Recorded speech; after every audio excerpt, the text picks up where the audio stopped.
permission of the Deputy Ambassador. The Iraqi army exists no more. The Syrian army is down to at least 50% of its size of 2 years ago.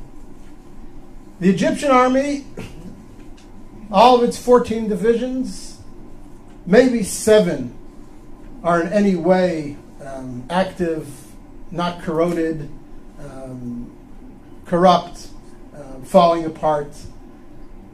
The Arab military threat to Israel has evaporated. Arab societies, as you all know, from Libya and Tunisia through Egypt to Syria, and it'll yet, unfortunately, come to Jordan, are so convulsed with internal conflict that for the next 2 to 3 to 4 decades, they're going to be racked by such internal tensions and such internal economic disparities and needs that their ability to mount a coordinated offensive against Israel in the conventional military sense is simply gone. It's gone. It's gone. So before we start discussing all the threats and the emerging threats and the dangers that are posed to Israel from the crumbling of the old Arab architecture around Israel, first let's recognize that the conventional military threat against Israel has greatly disappeared. And that is a net gain for Israel. It has tremendous long-term significance.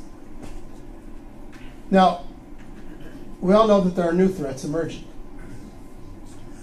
What was the authoritarian control over countries like Egypt, where the security services had penetrated every element in society. You couldn't burp, you couldn't breathe, you couldn't blow your nose without somebody in the security services knowing about it. That's all gone.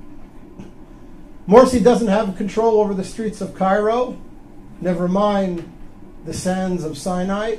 And whoever emerges as the leader or one of the leaders in Syria towards the future will never have the same authoritarian control over the country that Assad's mukhabarat, his security services, had. So that creates potential for great conflict. We all know about the threat of weapon stocks, missiles spreading all over, new weapon systems coming into the region, whether it be from Iran or from Russia. All these pose security threats to Israel that Israel will have to deal with in the coming years and perhaps decades. But the conventional military threat, the Israelis fear that the combined armies of Egypt, Iraq, Syria are going to mount a coordinated offensive like they did in the Yom Kippur War against Israel. That's gone. That's gone. Thank God. It's gone. And therefore I say to you, again, Israel is winning.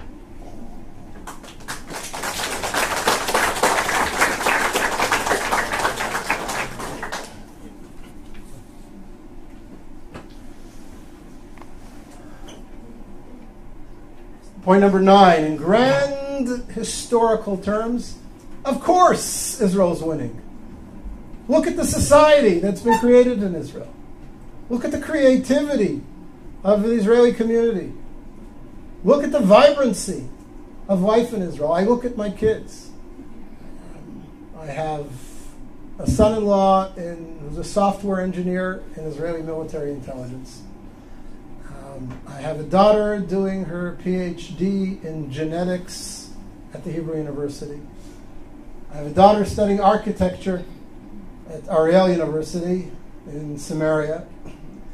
I have a son completing his bachelor's degree in computer science in high school, and he will graduate high school with his degree in computer sciences, and he has studied intensively 17 tractates of the Talmud, and he knows his Bible inside out and backwards.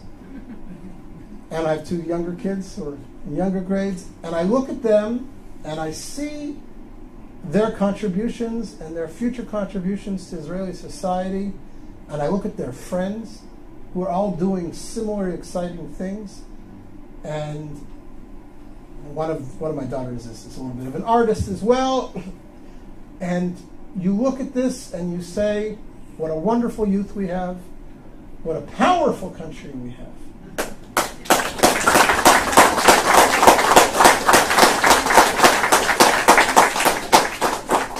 And I don't say this to gloat or to be racist, but it's important for us in terms of perspective to ask, what creative contributions has the Islamic Arab world around us made to the world over the last 100 years?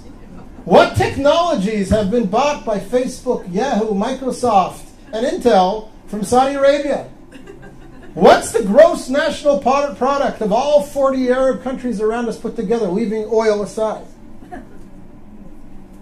And again, not because I mean to be denigrating or dismissive of the Arab world, and not because I want to gloat, but because I want to reinforce in our own minds how powerful we are, how vibrant a society, how creative a society Israel has become, how proud we ought to be, how right we are to be able to continue to claim that Israel is an honorable member of the world community and making contributions to that world.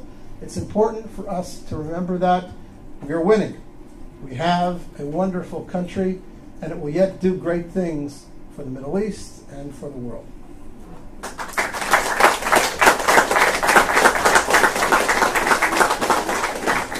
And I forgot.